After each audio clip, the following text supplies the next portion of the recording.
Bueno, y luego de una pequeña pausa, porque la semana pasada pues estuvimos haciendo un especial al Espíritu Santo, fiesta que celebramos este domingo 5 de junio. Hoy retomamos nuestra serie Graduados en Cristo. Una serie que avanza, va a tener un fin, ciertamente, pero avanza porque además la cantidad de santos que tiene nuestra fe cristiana católica es verdaderamente importante.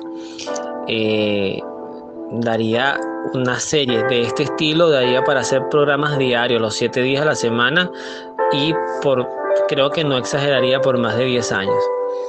Hablar de cada santo, inclusive hablar de los beatos, quiere decir que nuestra fe ha producido hombres y mujeres buenos, personas de bien.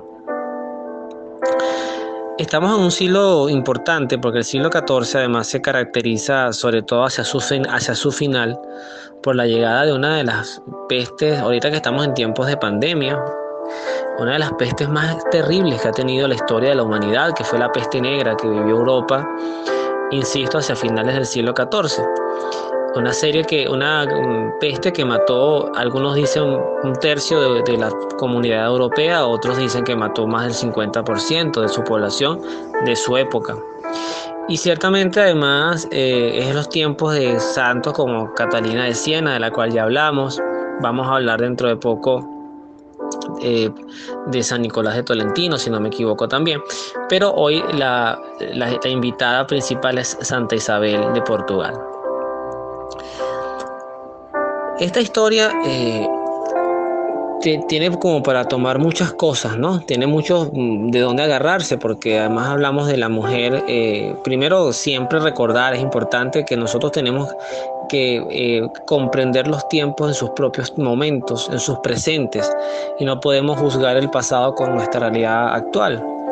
Por ejemplo, es sumamente escandaloso, sería supremamente escandaloso en nuestro tiempo ver que una niña de 12, 13 años ya esté contrayendo matrimonio, pero en estas épocas era algo muy común, inclusive en los tiempos de Jesús también.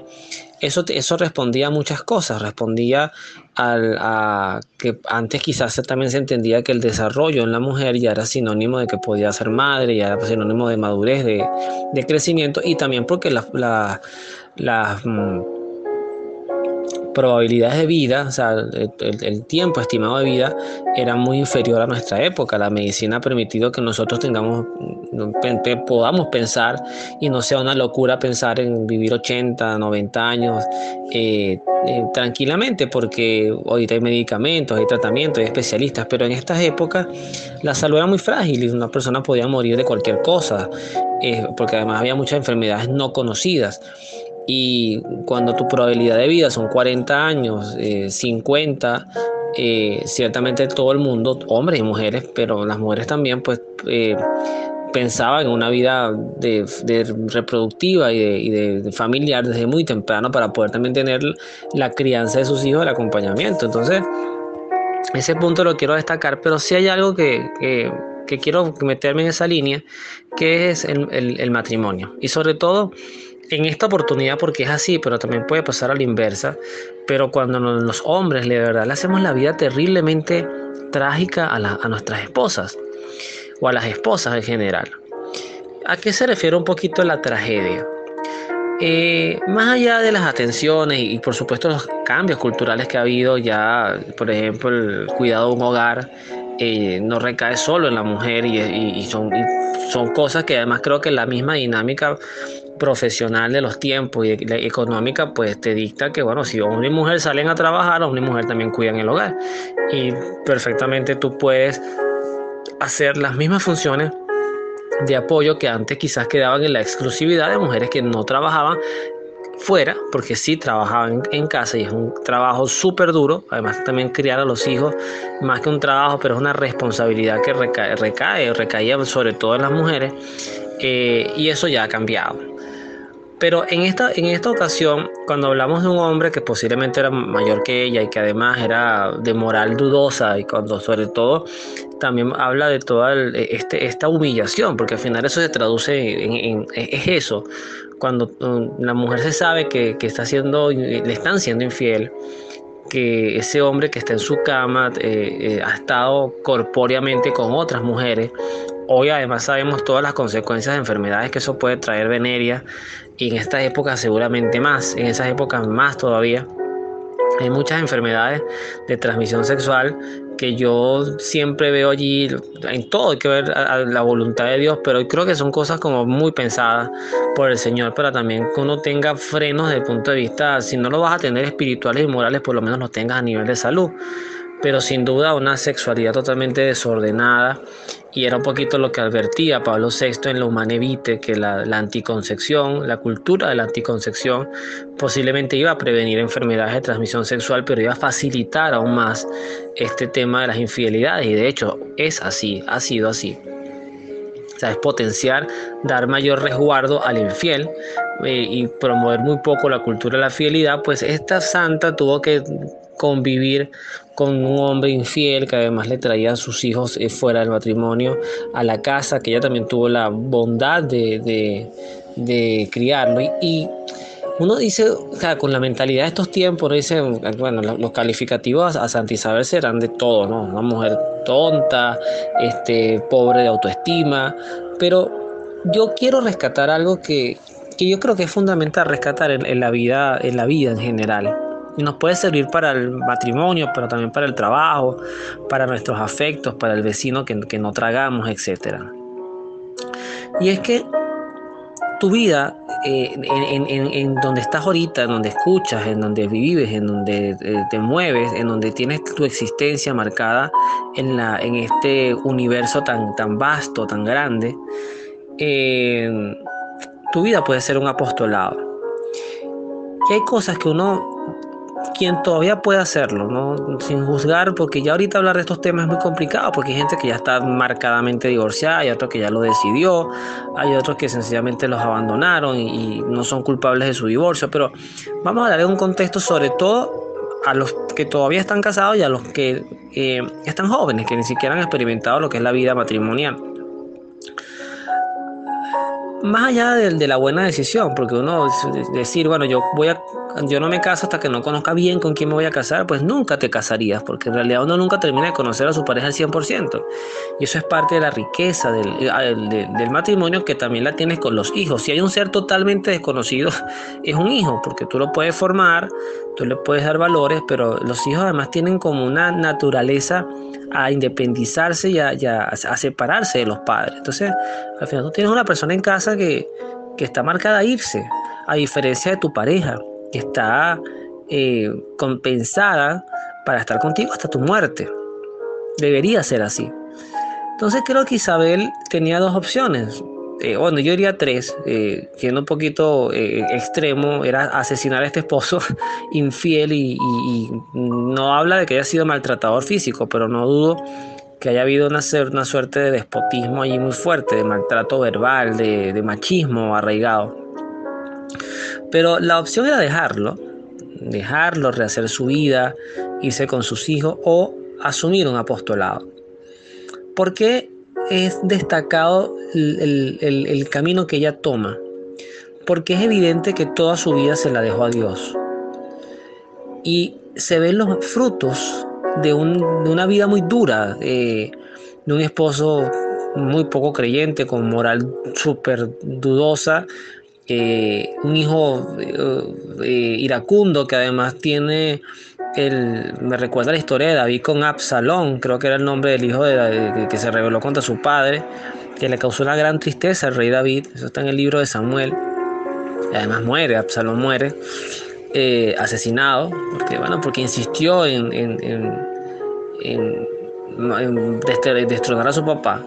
Entonces una madre que ve esto y que interviene, que actúa, que se coloca en el medio, además exigiendo respeto a ambas partes, que además esto también es importante, porque a veces también en el ejercicio de la paternidad moderna, sobre todo las madres suelen tomar mucho partido hacia el hijo, y a veces colocan a los hijos en contra de los papás, pues sea porque el papá esté separado, y está en equilibrio. Eso es una enseñanza.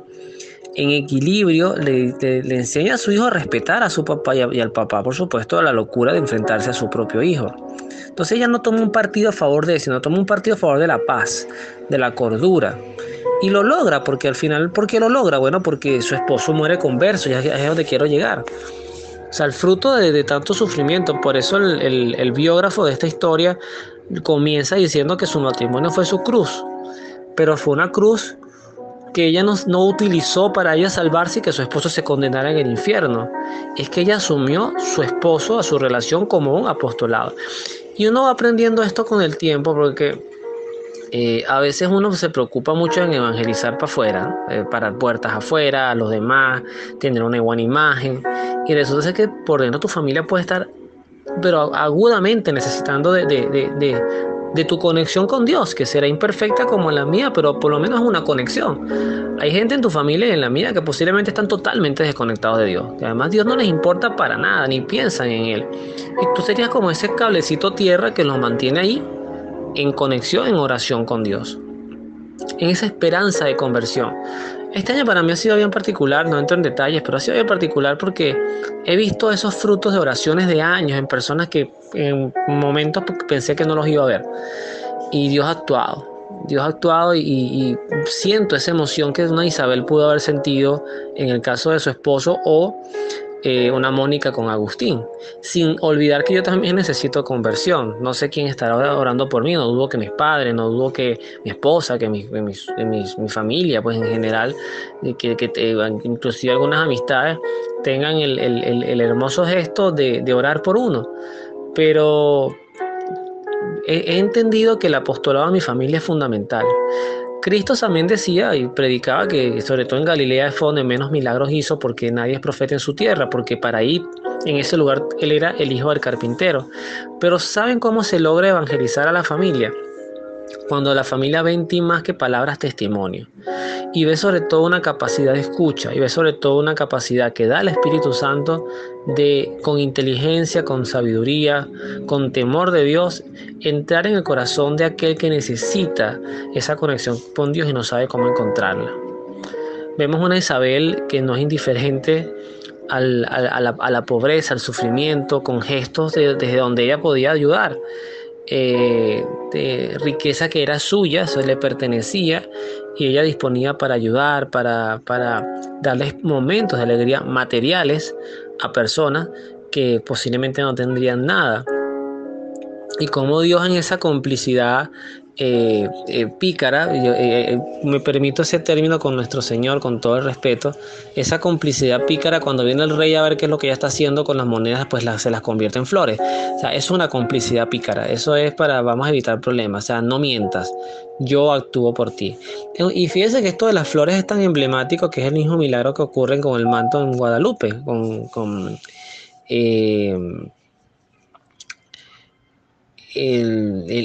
se me olvidó el nombre del indio de la Virgen de Guadalupe, ya lo voy a recordar, pero lo que ocurre en México cuando él tiene un manto, y sobre ese manto aparece pues toda esta imprenta o impronta, no sé, de flores, que además destaca la belleza. Creo que las flores tienen un propósito bien importante para Dios, porque las flores todas son belleza. O sea, las flores representan lo bello dentro de la mundanidad, dentro de la belleza, pero de lo ordinario que puede ser un arbusto verde, una grama. Sale algo distinto, algo colorido. Juan Diego, yo sé que muchos que me están escuchando, si pudieran hacerlo en vivo, me dirían: Luis, es Juan Diego en el Tepeyat. Justamente él con María Santísima también recibe flores. Entonces, ¿qué podemos destacar de Santa Isabel? Un nombre que además me encanta muchísimo. El nombre de Isabel para mí es muy, muy bonito, es un nombre de mujeres grandes. Primero es este apostolado en el sacramento, en la familia, más allá del sacramento matrimonial. El entender que tú eres el principal responsable, si tú eres el que tiene la conexión con Dios, como la tengas, pero tú eres el principal responsable de la evangelización de tu familia, y nunca es tarde para empezar con inteligencia, no con la Biblia bajo el brazo y diciéndole a la gente que se va a ir para el infierno, porque así no te van a escuchar. Esto requiere un trabajo más inteligente, yo lo he aprendido con el tiempo y todavía estoy aprendiéndolo, es escuchar, es ponerte en los zapatos del que está molesto, distraído, desviado del camino y poco a poco irlo llevando, ganarte la confianza honesta de quien te expresa su vida y llevarlo de la mano a Jesús. Otro punto importante es la caridad. Isabel es una mujer que no es indiferente al dolor, que ojalá muchos políticos pudieran también ejercer esta forma de gestionar. No es siempre dar dádivas, a la gente hay que moverla a trabajar, pero hay que también ayudar, hay que ayudar. Yo voy de mi casa a mi trabajo, que camino 20 minutos, muchas veces veo una señora con una niña que no llegará a los 4 años. A veces esa niñita hasta la está cambiando allí en plena calle, durmiendo debajo de un puente. Y eso te mueve, ¿sabes? Además te mueve la propia incompetencia de uno de no saber qué hacer. O sea, porque no sabes, o sea, más allá de darle un pan o darle dinero, es que no deberían estar allí. Y quienes tienen el poder de hacerlo no lo hacen. O sea, quienes tienen el poder de resolver esto con un chasquido, porque tienen los recursos, no lo hacen, no les importa. Y eso no debería ocurrir. Y lo tercero es ser un trabajador de paz. El cristiano es un trabajador de paz. El cristiano nunca va a estar del lado del conflicto. Eso también es otra gran enseñanza para mí. Eso implica doblegar nuestro orgullo, eso implica no querer ser protagonistas, eso implica a veces ceder para ganar, o sea, porque gane la sensatez. Eso implica a veces mordernos la lengua, en la prudencia, en la espera, colocar lo que no podemos resolver en oración, que Dios sea el que actúe, entregarle sobre todo a esas personas con las que tenemos conflictos, bien sea laborales, familiares o sociales en general, entregárselo a Dios con nombre y apellido, para que haya un proceso de reencuentro, de reconciliación con ese prójimo que además es nuestro hermano, porque todos somos hijos de un mismo Dios. Bautizados, no bautizados, el bautismo nos hace hijos de Dios. Al final, sin el bautismo, lo que somos criaturas. Y esa enseñanza yo la sostengo. El no bautizado es criatura de Dios, pero el bautizado es hijo de Dios. Y eso también nos lo enseña Jesús. El mismo Jesús se bautiza, el mismo Jesús entiende el bautismo que genera perdón, conversión, encuentro con Dios. Entonces, agradezco esta historia, le agradezco a Santa Isabel de Portugal, si Dios permite que ella escuche este trabajo, su intercesión, su vida, y pedirle que interceda por todos nosotros, escucha a mi familia, porque al final yo no estoy hablando nada que ya no esté hecho, estoy hablando de algo de vidas de personas que de verdad son de admirar, son de sus tiempos, fueron santos de sus tiempos, héroes de verdad. Gente que nos enseña a ver los problemas distintos, los conflictos distintos, que la solución no es todo el descarte, no es darle 2 patadas a los problemas e irnos, es que a veces tenemos que aprender a convivir con espacios de problema apostando por la conversión, y eso realmente es el amor. Si Cristo lo hizo por todos, inclusive aquellos que ni siquiera habíamos existido, Cristo murió por los pecados pasados, presentes y futuros, se hizo cruz, madero, sufrimiento por todos, por toda la humanidad. ¿Cuánto más no podemos hacer nosotros de una manera más pequeña de aguantar algunas mortificaciones y tormentos, pero no porque queramos ser un sadismo, una autoflagelación, sino porque de verdad entendemos que ahí hay un problema y que lo asumimos para transformarlo desde la oración y desde Dios?